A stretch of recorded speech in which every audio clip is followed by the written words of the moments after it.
পাওয়ার প্লেতে ভীষণ চাপে ছিল বাংলাদেশ। প্রথম বলেই ফিরল তানজিদ হাসান তামিম। চাপ শুরু হলো ওখান থেকেই। এরপর আরও একবার টপ অর্ডারে ব্যর্থতায় বাংলাদেশ পাওয়ার প্লেতে রয়েছে ভীষণ চাপে। সোমবার টি-20 বিশ্বকাপের ডি গ্রুপের ম্যাচে নেপালের মুখোমুখি হয়েছিল বাংলাদেশ। পাওয়ার প্লে 6 ওভারে 4 উইকেট হারিয়ে 31 রান করেছেন বাংলাদেশ। ব্যাটিংয়ে নেমে শুরুতে ধাক্কা খায় বাংলাদেশ। সম্পাল ক্যামের বাউন্সার ডাউন দা উইকেটে এসে পুল করতে যান তানজিদ হাসান তামিম, কিন্তু টাইমিং ঠিকঠাক হয়নি।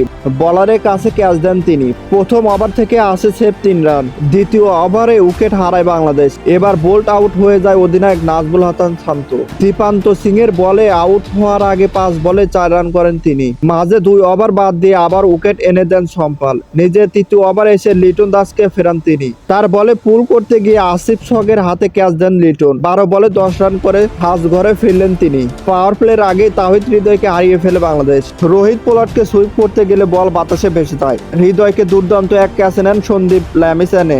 7 বলে 9 রান করে আউট হন হৃদয়। ভিডিওটা কেমন লাগলো? ভালো লাগলো অবশ্যই লাইক এবং সাবস্ক্রাইব করে পাশে থেকো।